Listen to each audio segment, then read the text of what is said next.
Okay, we're going to kick this thing off. I want to welcome everybody to this month's coaching conference call. We have as a special guest Connie Bennett, and I want to tell you a little bit about Connie Bennett. Connie Bennett is an MSJ. I want to get right into this call tonight because there's a lot of information. She is a CHC, a CPC. And nobody knows what any of that stuff means. I don't know, but it's very good. Let me give you a little other information. She is a transformational speaker. She's an experienced journalist. She's also a charismatic former sugar addict who is the author of the best-selling book, Sugar Shock, How Sweets and Simple Carbs Can Derail Your Life, and How to Get Back on Track, which has been praised by Dr. Oz, Dr. Christine Northrup, Mary Lou Henner, and Dr. Joseph Mercola, along with many others. She's also acclaimed as the sugar liberator. Her sour to sweet tale began back in 1998 when she quit sugar on her doctor's orders. And listen to this, all 44 of her ailments vanished, including mood swings, fatigue, brain fog, severe PMS. And what she's done, Connie has now dedicated herself to helping people worldwide to release their sugar habit, which is an extreme problem worldwide. To that end, she's also the founder of Beyond Sugar Shock Freedom System, which is a 6-week program to help you break your sugar addiction. She is also the author, she's also the host of a phenomenal radio show that you could find online called Gab with the Gurus. She's a certified life coach, a certified health coach, a certified vision board coach. She's a frequent media interviewee. She's been on shows such as CBS Sunday Morning News. She's also been in Time Magazine, Woman's World, The Howard Stern Show, Woman's Health, Shape Magazine, Chicago Tribune. She's been on Oprah and Friends Radio and more. She's also the founder of Sugar Shock Blog, and she has blogs on the Huffington Post and Psychology Today. She's also written for many places, including AOL News and eDiets. Connie, did I miss anything? I'm blushing. Okay. Do me a favor, folks, before we get started with this call, I want everybody to grab a pen and a piece of paper in case you want to take notes. And the first thing I want you to write down is this website address I'm going to give you. It is markpatrickmedia.com/sugarshock.html. I'll spell that out. That's www.markpatrickmedia.com/SUGARSHOCK.html. markpatrickmedia.com/sugarshock.html. She has an incredible special program for everybody on this call today. So, Connie, I want to get right into this call. We got so much information to cover. You are what I consider the expert when it comes to sugar addiction. So let me ask you a couple of questions that could possibly help with folks that are struggling right now with sugar addiction. First question is, what are the two biggest mistakes people make when they try to quit sugar or to go on a diet? I think that one of the biggest mistakes is that people, they start off with these really good intentions, and they say, okay, tomorrow I'm going to get off sugar, tomorrow I'm going to go on my diet. Or they say, or Monday I'm going to go do it. So let's say it's Thursday now. Monday I'm going to do it. Oh, I'm going to do it. This time I'm going to do it. Now, bear in mind they haven't done it for the last 5, 10, 15 years before that. So I think the biggest mistake that people make is expecting to just do it right away. Boom. Make the decision and just accomplish it. So having said that, yes, I've been sugar-free. I'm not sure if you mentioned this. I've been sugar-free since 1998. Now, I have had some slips, and I want to be very clear about that. And I consider that still, I was very successful. I'm still successful, even though I've had some slips. But when my background is as a journalist, and when my doctor told me in 1998 that I need to kick sugar, and that was the way that I was going to get my energy back, and I was going to, lose a little bit of weight. I really didn't need to lose much, and that I was just going to feel better. And what I did was I procrastinated for about 3 weeks. And I put my journalistic skills to use. And what I did was I dug up the dirt about sugar before I even kicked. So I'm sitting there reading my sugar books while eating red licorice and candies. And it didn't hit me till years later that what I had done was I had hit on an incredible formula, an incredible technique, which is that I didn't act the minute that he said, quit sugar. I didn't just jump and say, okay, how high? Instead, I paved the way for retraining my brain and learning about sugar's dangers. And so by the time about 3, 4, 5 weeks had rolled by, I was ready. So that's the first mistake, is people just expect that they're going to do it right away. I think the other mistake is not owning up to the fact that we are human and expecting to do things, quote, unquote, perfectly. You know, I'm going to kick sugar and I'm going to do it perfectly. I am never going to have one single morsel, one single bite again. Or same thing with going on a diet. You know, I'm just going to stop eating this or that. Well, it's not realistic. We are not perfect. And that's why I'm very, very open about the fact that, yeah, I've slipped on a number of occasions, whether they were deliberate slips or unintentional slips. Those slips, however, are absolutely blessings in disguise. Those tips can help you to identify, what did you do wrong? Why couldn't you do it, stay sugar-free or whatever? And so you don't expect yourself to be perfect. And as a component of that, I actually just finished writing my next book, which is the Beyond Sugar Shock Diet. And I actually included something I included a lot in this book that I haven't included in the first book. But I interviewed several researchers about compassion. And one of the women actually was author of a book called The Self-Compassion Diet, which I found really, really intriguing. And she said a lot of things that really hit home for me, one of which was that the absolute problem with all diets is that they don't allow room for self-compassion. And so that if you do slip, you slip, and then you treat yourself very gently, you pick yourself up, and there's all kinds of things you can do, to kind of make yourself feel better. It's okay. It's okay that you slipped. You're human. And by taking this whole attitude of kindness toward yourself, if you do blow it, big deal. So I think those are the two of the biggest mistakes. By the way, I really invite you to listen to, I interviewed 2 people about compassion. Just go to gabwiththegurus.com and just do a search for compassion or whatever.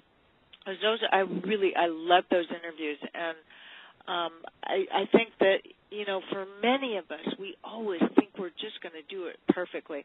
And before I actually kicked sugar, I tried umpteen times. So your listeners, I'm sure, will relate.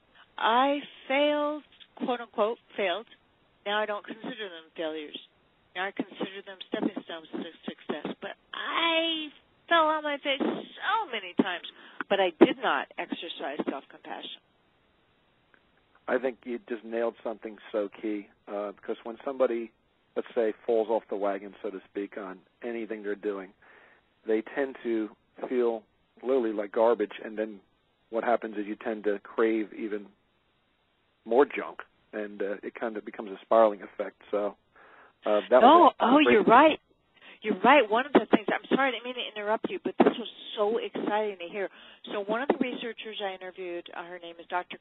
Kristen Neff. Actually, both of them told me about this, that there was actually a study that validated what you just said. So what they did was, as I recall, what happened is they divided the people into 2 groups. And then one group, they told them, go ahead and eat as many of these chocolate-covered peanuts as you like. No.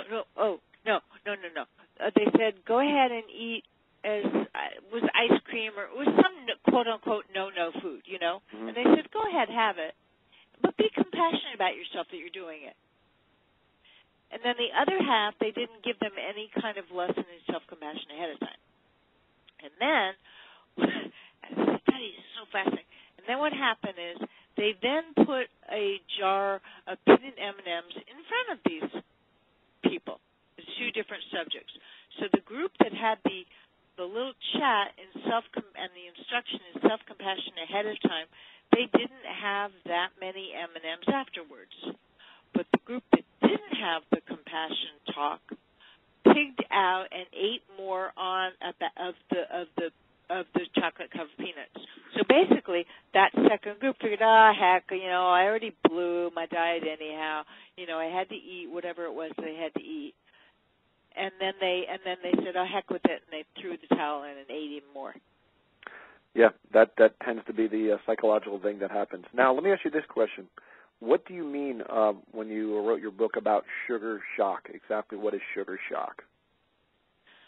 Sugar shock is a mood-damaging, personality-bending, health-destroying, I shouldn't laugh, confusion-creating constellation of symptoms that affect millions of people worldwide who often eat processed sweets and much like sugar carbs.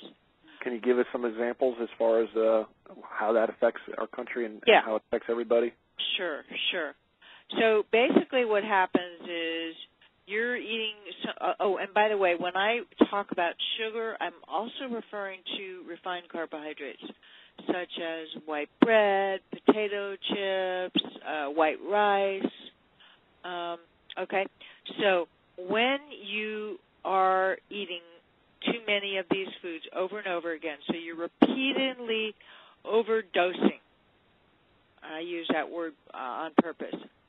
You're you're just overloading your body on all these dessert foods and quickie carbs. And what it does is it wreaks havoc on your blood sugar levels, and then it overstimulates insulin release, which you absolutely do not want to have. And then that, in turn, triggers inflammation. And then that, in turn, can lead to more than 150 health problems, including obesity, type 2 diabetes, heart disease, cancer, polycystic ovary syndrome, severe PMS, failing memory, mental confusion, candida, sexual dysfunction, infertility, even birth defects, wrinkles, acne, and early aging. You will age before your time. And then you also could become depressed, tired, headachy, dizzy, anxious, irritable. You could cry for no reason. You could get heart palpitations. You could become forgetful, have nightmares, muscle pains, even suicidal thoughts. And so basically, millions of Americans are putting themselves into sugar shock every day, but not just once a day. They're doing it maybe, 5 to 6 times a day. So your poor body is just completely exhausted, and you are paving the way for some kind of illness.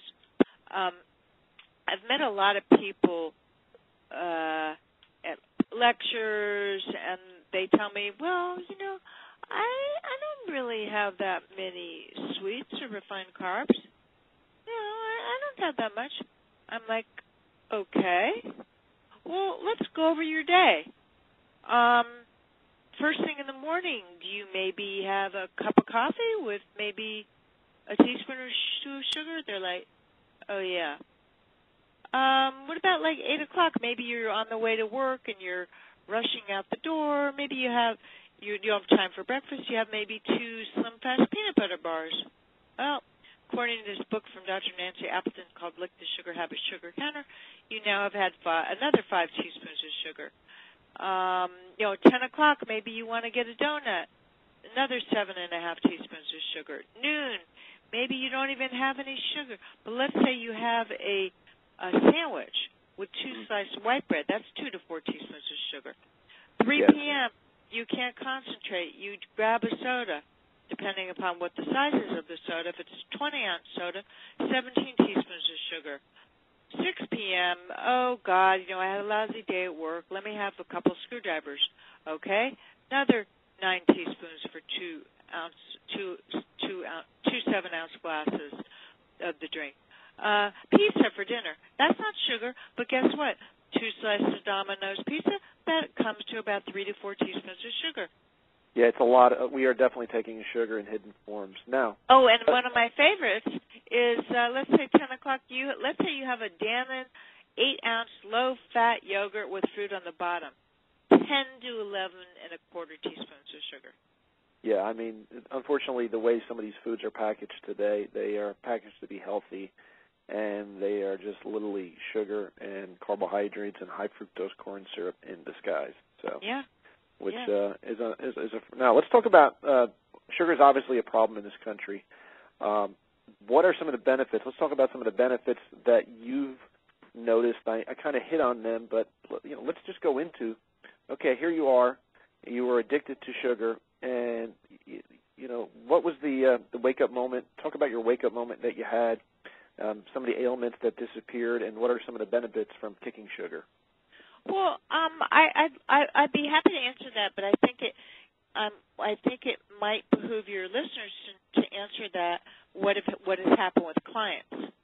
Yeah, let's talk about that. Absolutely. I mean, let's definitely want to share that. I mean, you've become this. I mean, with me, all 44 of my ailments went away. It was, and I'm a journalist. Okay, that's my background initially, and I'm a skeptical journalist. And as a journalist, you're supposed to be, you're supposed to just ask a bunch of questions. And I was like, when my doctor told me, oh, you're going to get off sugar, you're going to, get all these benefits, I was like, come on. All 44 of my ailments went away. Boom. But, I got more energy. I could focus better. I could write a book, for goodness sake. I mean, before I kicked sugar, I had a rough time reading the newspaper. And I was a freelance journalist, too. I didn't let anybody know. None of my editors knew that at times I would have to reread things over and over again because I just couldn't concentrate. Sugar made me I was a fuzzy-headed. It was, I just couldn't focus. More energy, didn't need as much sleep. I became happier, more level-headed, too. And I had some personal reasons for kicking in that I had some boyfriend issues, and he sort of dumped me, in part because I was a sugar witch, and substitute the word B. But my moods then leveled off. Same thing with my clients. It's exactly. Yeah, I was just going to say, tell us about some of your client stories, because you deal with clients, you work with some really tough cases. Tell us a couple of stories. Well, the first thing is I hear a lot from people in my book, Sugar Shock, which I invite people to read, because it scares the living daylights out of you. It'll scare you to quit sugar, and that's maybe what people need. But anyhow, in Chapter 1, I tell my story, and I embarrass myself to the world. And I have lost track of the number of emails I've gotten from people saying, oh, my God, Connie, you're describing my story. That was me. That's me. Wow. So there was one woman. This was a fascinating. All my clients' stories are fascinating, where she got very confused. She went to a doctor and she got MRIs and she couldn't walk straight. She was like dizzy and she just unfocused, and they put her through just a ton of tests. Well, they couldn't find anything at all. And a friend of hers suggested that she quit sugar. Lo and behold, she quit sugar, and boom, she focused again for the first time in years. Another client lost, something like, she didn't have a ton of weight to lose. She lost maybe 25, 40 pounds. In fact, she went through my Break Free of Your Sugar Addiction program. When we began, she couldn't even exercise because she had something there with her ankle. But she landed up losing a lot of weight. Her blood pressure went down from a really high range to a normal range. She stopped having heart palpitations. She got off a heart monitor. She started cooking for her family. She all of a sudden became more peaceful and free. And what was one of the more exciting things was she was married, and at the time, before the program began, she sort of had no interest in sex at all, zip. And the way she reports it now is they're having a lot of fun now. All right. That is great. Any other stories that you wanted to share quick? Oh, my goodness. Okay, yeah, there was another woman. She was actually in the health industry, so she was kind of embarrassed because she wasn't really walking her talk. And she just, she would just get depressed for no reason and not have energy and cry for no reason and have difficulty. She had 2 young kids. She couldn't, she just had a difficult time managing life and what she was doing. And so, lo and behold, when she got off sugar, all of that went away, and it was totally amazing. One thing she was she had horrible PMS as well. She just couldn't handle her demanding life. She had 2 young children, a husband, a career, and so basically one night she had a sugar binge. She came across my website, and she just life is now smooth for her. Everything is just like totally hunky-dory. Plus, she last we talked, we're actually in touch. She's interested in a number of other things. A lot of people, when they come to me, they're so focused on sugar that it eats up their time, it eats up their energy. It just, they wax ultra enthusiastic about sugar. It's like this obsessiveness about sugar. I used to have that as well myself. And then, then all of a sudden, it's like she just doesn't think about it. She doesn't eat it. I have this concept that I developed called the sweetness principle, and that's that a lot of us have turned to sugary foods and sweets because in many ways our life is lacking sweetness. And by sweetness, I mean anything that can make life worth living, anything that can make life delicious and fun and tasty and adventurous and exciting. And so people are being trained in our society to turn to sweets over and over and over again instead of finding other things that are really, really sweet that are going to fill you up in ways that sugar never, ever, ever can. For instance, I'm really into Zumba classes. Oh, love it, love it, love it. I also love my bike. Oh, I just adore my bike. A bunch of other stuff too, but those are 2 examples. And I have to tell you that the joy and the sweetness and the fun and the excitement that I get from them it overrides anything that I ever felt with sugar. Sugar never filled me up. These other fun activities fill me up and soothe me. That's another thing. People always want to look, or not always, but people often turn to foods for comfort. Well, there is no comfort in comfort foods at all. But there's comfort in these other activities. I definitely agree with you on that, big time. Let me ask you this. Okay, so now let's say we want to get rid of sugar in our diet. What about the artificial sweeteners? I mean, what's the scoop on those? Are there any ones we can use?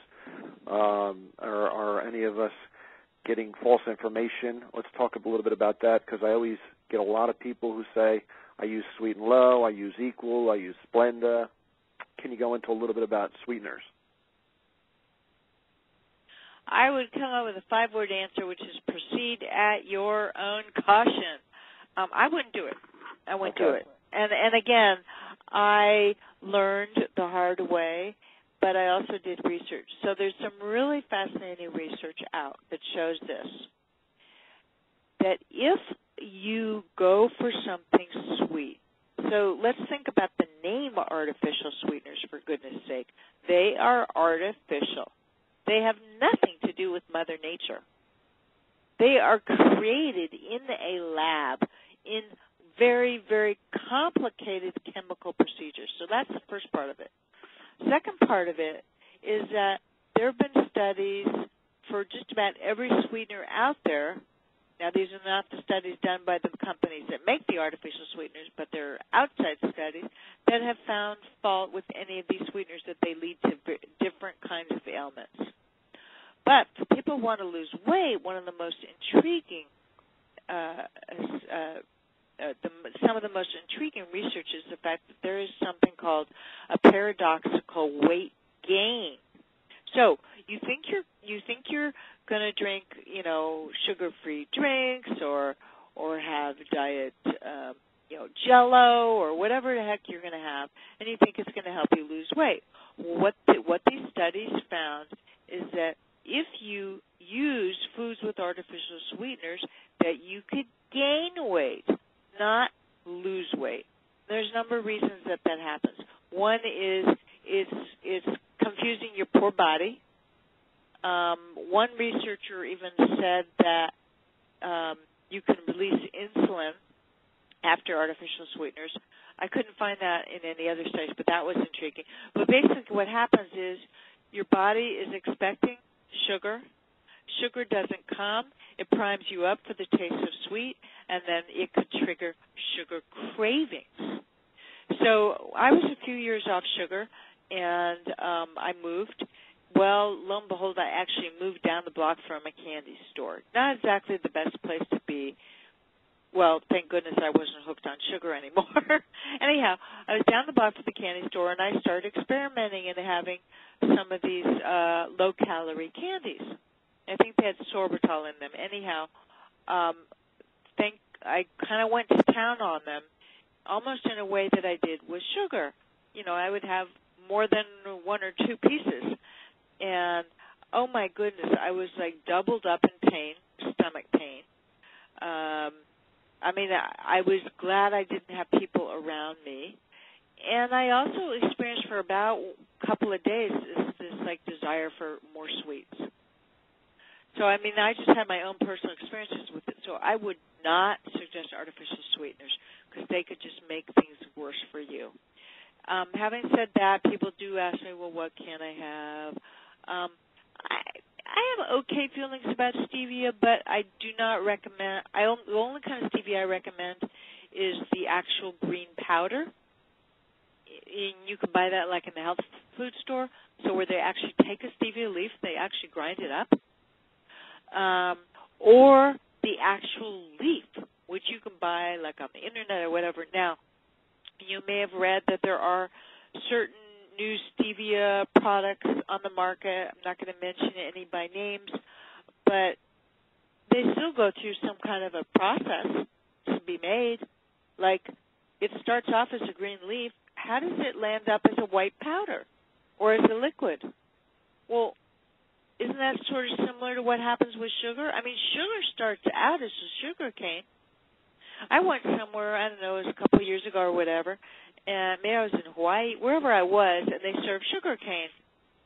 And I actually had some. I tasted it because, it was the actual cane that came from the ground.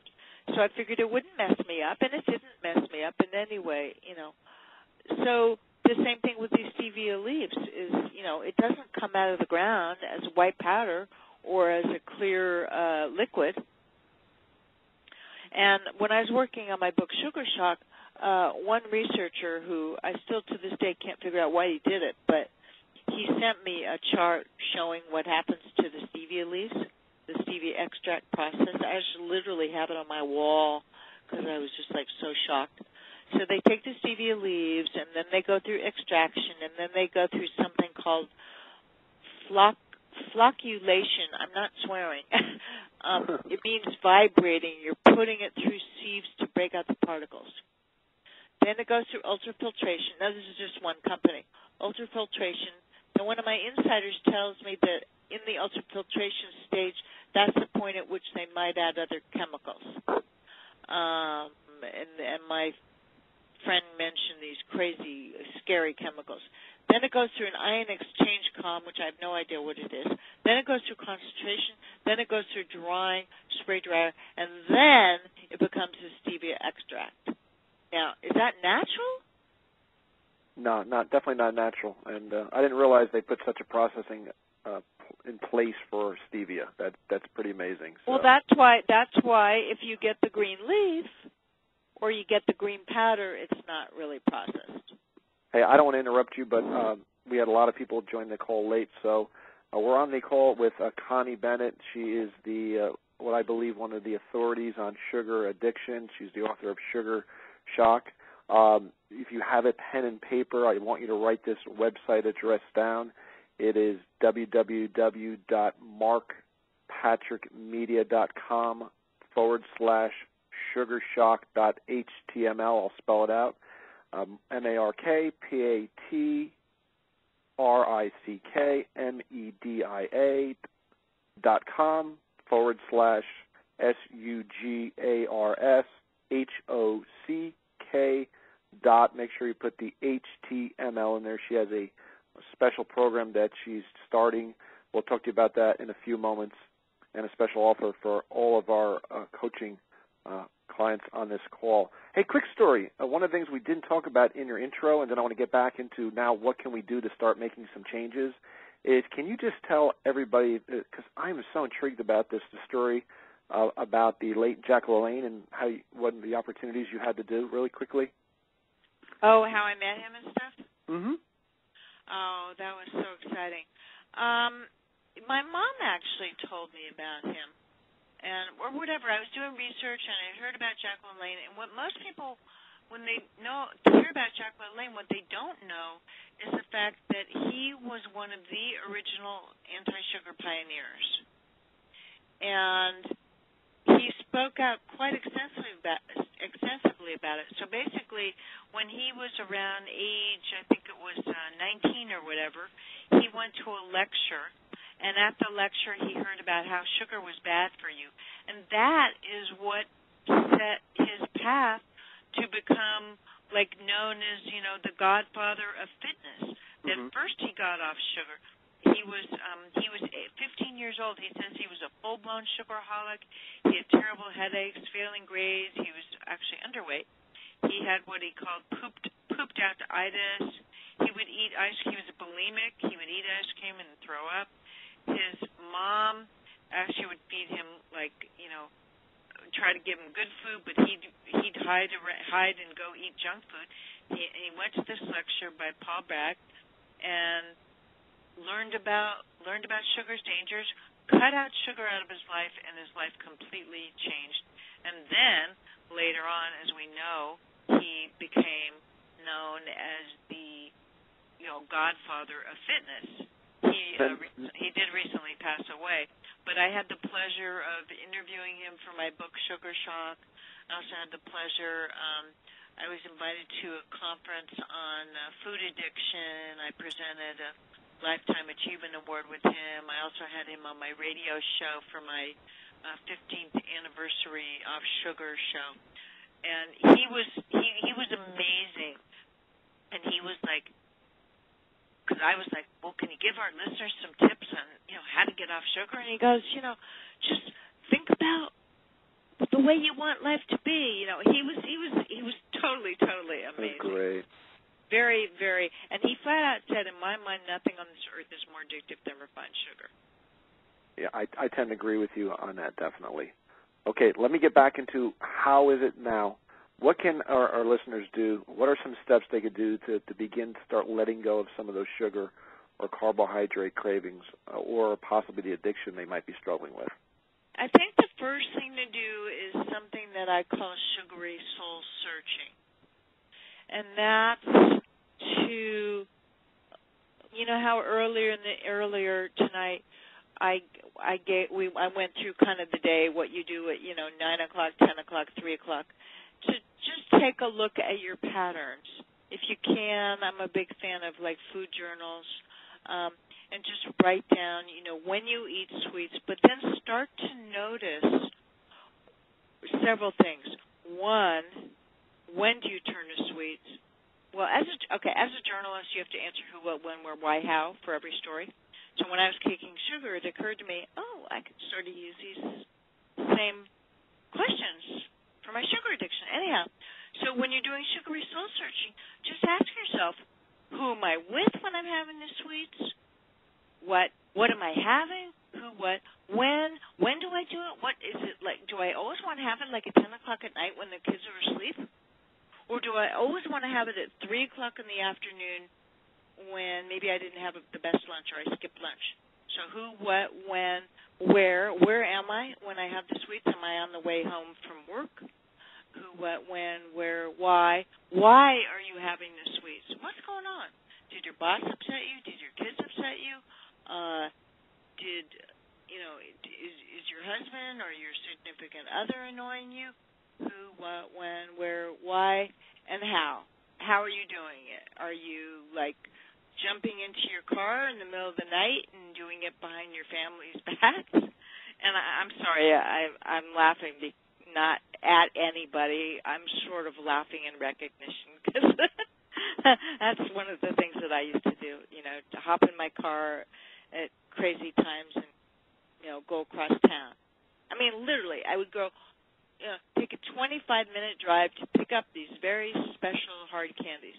So once you know your who, what, when, where, why, and how of your sugar habits, you're doing this sugary soul searching, it's like know thy enemy, but you have a greater sense of, okay, this is my pattern, and then you can make small changes to change that pattern.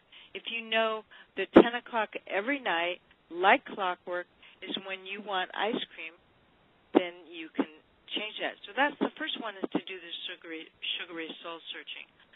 I always am at a loss as to what to list for the second step, because I have a whole bunch of ways to begin with your sugar habit. But I think the next one really is to dig up the dirt about sugar. I wrote my book Sugar Shock sort of to help people who were in the place that I was in before I kicked sugar, because it's not exactly something that people want to do. Like when my doctor told me, Connie, you kick sugar, I didn't want to do it. It was the last thing I wanted to do. I did not want to quit. And so what I did at that time was then I bought some books about sugar. And the more I read, the more scared I got. And that helped to give me the impetus. So as I told you earlier on in the conversation, I'm sitting there eating red licorice, which is one of my favorites, while reading the sugar books. So I invite people to get my book, Sugar Shock. So you really, to get scared. Unfortunately, for many of us, it takes hitting rock bottom. It takes being very overweight. It takes I wasn't very, very overweight, but my goodness, I had 44 ailments. It took having 44 ailments and my boyfriend dumping me for me to say, okay, I better do something about it. So that's why getting a little nudge from a book, or you can do research even on the Internet. You can find information on my Sugar Shock blog. You can find information wherever, to dig up the sour news about sugar. Those are two ways to begin. I'm not a big fan of, as I alluded to earlier, saying, okay, tomorrow I'm going to quit. You know how you train for a marathon? Well, I think that you should begin to train and get ready to kick sugar. And I can't begin to tell you how many times I've heard from people who said, I'm going to quit. And then I hear back from them, you're right, Connie. I really needed to take time to get ready. That's why in this program that I've developed, as I had mentioned before, it's a 6-week program. And in the first 3 weeks, you actually don't even kick sugar. The first 3 weeks, you're getting ready to kick sugar. You're developing new habits. You're adding in things that give you sweetness in your life. And then in the second 3 weeks is when you would either kick or cut back. That's the other thing. People get very surprised when they hear that I don't tell anybody how to kick or quit, or if they should. I I'm a life coach and a health coach, as we mentioned earlier, but I let people decide for themselves, do they need to kick totally, or do they need to cut back gradually, or can they even have a little taste here or there? So elaborate on the life coach, because I think that's so key. What the difference between what a life coach would do is they really help you find and soul search for what you're trying to achieve. Can you elaborate a little bit on that? I'm actually both the health coach. I'm actually both a health coach and a life coach. First I became a health coach, then I became a life coach. Oh, next I'm becoming a hypnotherapist. I know, I heard I'll about that. I'll be joining your ranks.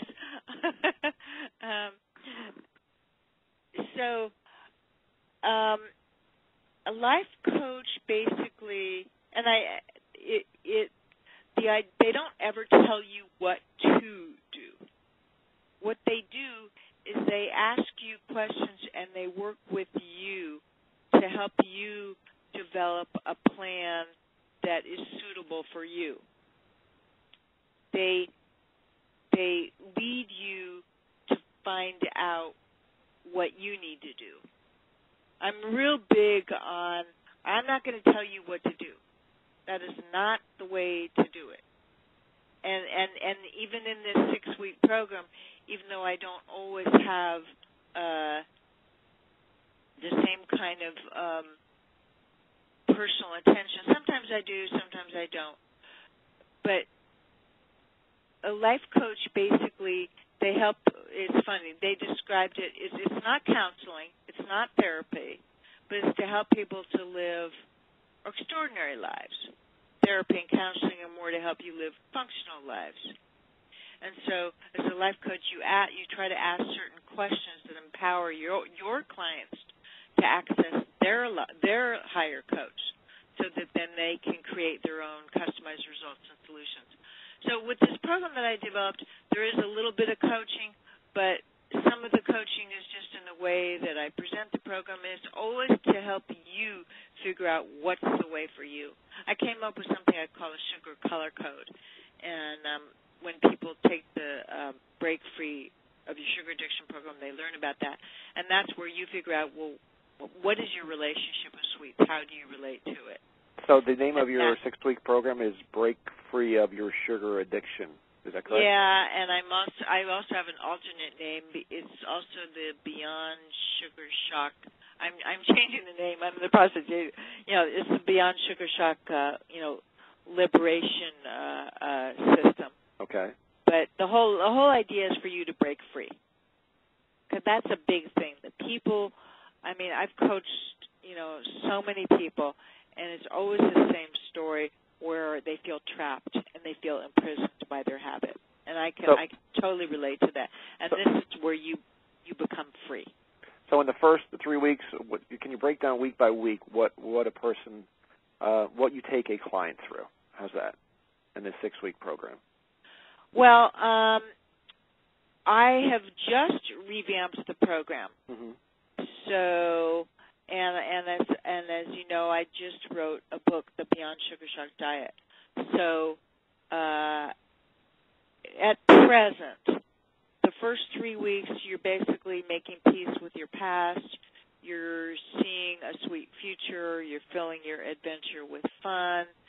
There's all kinds of really fun things that we do. I don't want to give away all my mm-hmm. all my stuff, but you, for instance, one of the things you do is you begin to see your failures in a different light.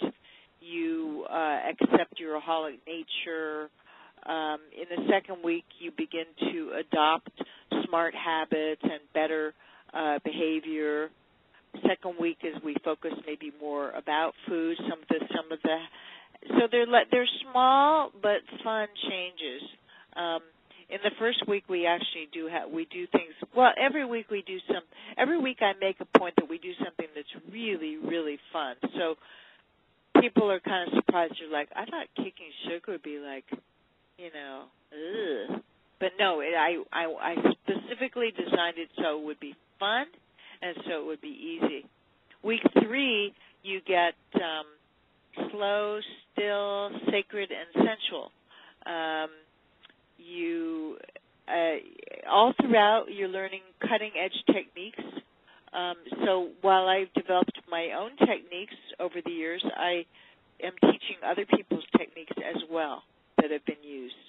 Like one is a simple forgiveness process. It's just like a lot of these, most of these techniques that I do teach, they're so simple that you'll go, "This is too good to be true." And really, I mean, I've tested everything myself. You'll learn a really, really simple technique that helps you to get rid of your anxiety and your feelings of deprivation and your ambivalence, and it's actually something you can use when you have cravings.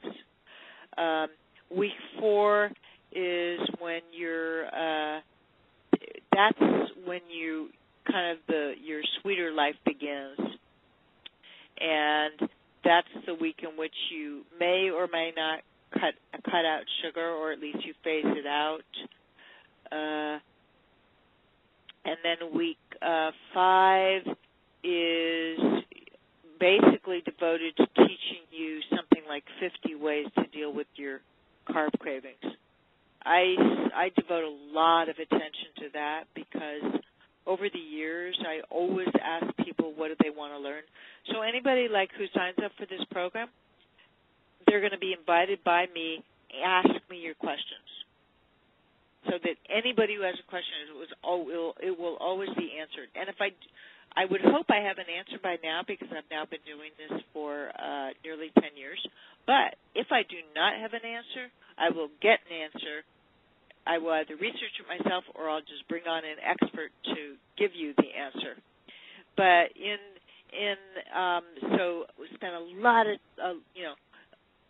to help you with cravings, because that seems to be one of the biggest challenges that people have. What do you do in that instance when you want to have sugar, like right now? I mean, that to me has been really, really exciting because I'm writing about stuff that I wish I'd known about back in 1998. Also in that week 5, you learn to say no with sass to the sugar pushers. We even talk about what happens if you slip. You get help on dealing with your triggers and your saboteurs. You get help to find other ways to soothe yourself. And week 6 is sort of you flip the switch. You move from sugar slavery to sugar liberation. And also spend a lot of time on, ways to find sweetness in your life. Really fun things to do. Well, I think what I love about what you do, and I just want to add this, is that you just don't say, okay, we're going to knock out sugar cravings and here's why you need to do it. You teach somebody, especially as a life coach, what is it that is causing you to crave this stuff in the first place emotionally, and how to block that, break it, the behavior, and replace it with something even better. Yeah.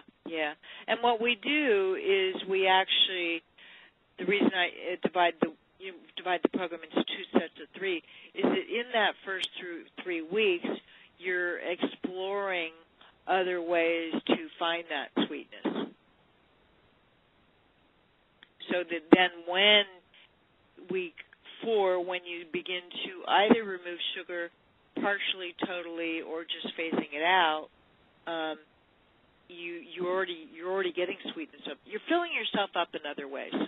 I found that basically people turn to sweets because they're looking to fill themselves up. So, okay, what are some other ways we can fill themselves up? So if I'm out and I'm struggling with something and I'm craving sweets, you're saying it's not necessarily a blood sugar issue. It's not necessarily a physical addiction. It might actually just be something on the psychological side, or it could be both. that. But it definitely could be both. But here's the thing: that when I talk about, I sort of lost count, but I think I give over 50 ways to combat your cravings. But we do deal with things that you need to do to prevent the blood sugar issues. Let me give your listeners one quick tip. Never, ever, ever, ever, ever, ever have sugar by itself. Never, ever, ever. Don't do what I used to do. I used to eat 6 to 10 pieces of red licorice, okay? And then I'd go over to my boyfriend's house, and inevitably about an hour and a half to 2 hours later, we get in the fight that I picked. Now I know what happened. But that's all I was eating. I wasn't eating anything with it. So if you're going to have sweets, make sure to have some protein, some healthy carbs like vegetables, some fat, healthy fat, like maybe a little bit of olive oil or maybe a little bit of flax oil or even maybe a little bit of nuts, and then have your sweets.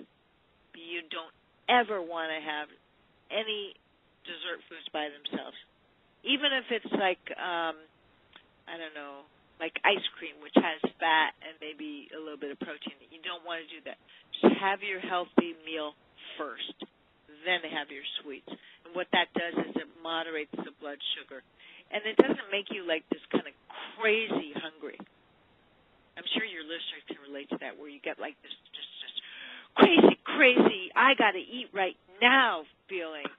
And you get that because you haven't, for a number of reasons, but one of which is you haven't been having enough throughout the day of quality foods. You know, one of the things that actually really surprised me when I was working on Sugar Shock, and I'd never really heard of this before, is that obese people are actually, or overweight people, are actually malnourished. They're hungry. So we have millions of overweight or obese people running around. The reason that they are overweight or obese is because they're starving, because they're not getting enough quality food. And just to add to that, even the foods today, unfortunately, are so processed, and yeah, all the nutrients have been sucked out of them. So even if we are, and then when we go on a diet, we cut back calories and portion sizes, we're taking even less nutrients and protein in. So that's true. You definitely hit home on that. So just a quick question I want to ask for you, because we're kind of getting close to the end of this call from a time period. So if somebody does sign up for your program, they'll actually have complete access to you. Is that correct? Yeah. So what it is, it's a 6-week program. So they will begin to get emails from me. Then they'll get access to a private membership website. And on that private membership website, they can listen to previous programs, because what I do is I always bring on, I've been developing this program, as I mentioned, for 9 years, so I always bring on guests. So all of those older calls you can get, so you can listen to, like Dr. Nancy Appleton, who's one of the foremost anti-sugar pioneers. You can listen to fitness expert J.J. Virgin. I brought on a mindfulness eating expert. So you'll get access to that membership website. If you want to have a buddy, you can post something on that membership website too, and you can get a buddy. And then what you also get throughout the program is you get 42 short audio messages from me. Again, you get that in the private membership website. So 42 is 6 weeks, obviously. So basically, it's like a little 5-7-minute message from me. You just click on it and listen. It's like, hi, this is Connie. This is day 1 of your program. Today you're going to do blah, blah, blah, blah, blah. And so I'm just like giving you like a little mini, pep talk for that day. So you can go onto the membership website anytime. And then in addition to all of that, we have 6 programs as well. And then in addition to that, I invite people, I urge you to ask questions as well. And then every session, what we do is an hour is for everybody, and then the last maybe 20 minutes to half hour, I do like some coaching with people who are interested in doing that. Every group's kind of different. Some people feel more reluctant to speak out. Other people don't mind. So I work with people.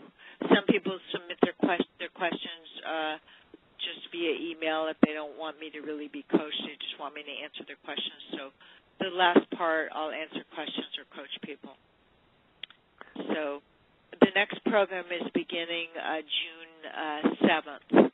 There is going to be every Tuesday, except there's a couple of a couple of changes for a couple of days because I have to be at a conference, and but for the most part, it's Tuesday. So it starts Tuesday, June 7th. What I've done for your people is I've lowered the price just a little bit for like the next I guess 48 hours. I guess it was, and so it's normally $147, so I've lowered it to $127 just for your people. Well, first of all, that's $21 a week. That's, I mean, to get off sugar cravings that you might have been struggling with. I mean, that's to work with somebody to give you the value of that has worked with so many amazing people in this business, and to do what you've done, I think it's incredibly. The price is extremely low. It really is. So I'm going to give that website. So I've been told. I think really. I mean, again, I want to give that website. I have a reason for doing it. I just want to reach a lot of people. I want to help as many people. And I think it shows on the call that you really want to help people, and I think that's so important. And I found that when people are able to connect with somebody emotionally, it just helps them so much more. And you really have the ability to just connect with people and your clients. So I'm going to give this website address out again. If you want to find out more information on it, she has just a great little page. You can find that information on her program. It is markpatrickmedia.com/sugarshock.html. That's www.markpatrickmedia.com/sugarshock.html. Before we kind of close this I need to mention one thing about the website. My webmaster's on vacation, and is moving, and I was trying to make changes to the site today.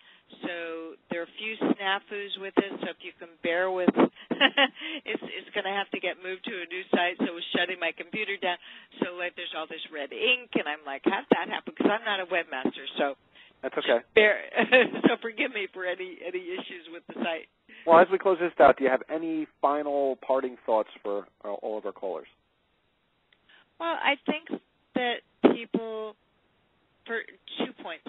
One is that you actually may be addicted, and there's some recent research that shows that there is such a thing as sugar addiction. They may call it sugar dependency instead of addiction.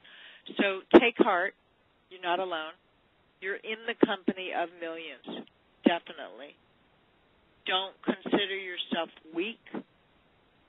And as you told me, Mark, as I quote you in my book,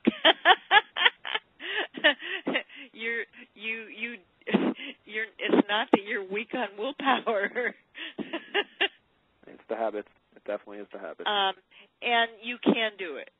And if you do it, if you do kick sugar totally, or even if you just cut back a lot, I mean, the average American has roughly 150 to 180 pounds of sugar per year, and that add on top of that another maybe 100, 200 pounds of refined sweets, refined carbs.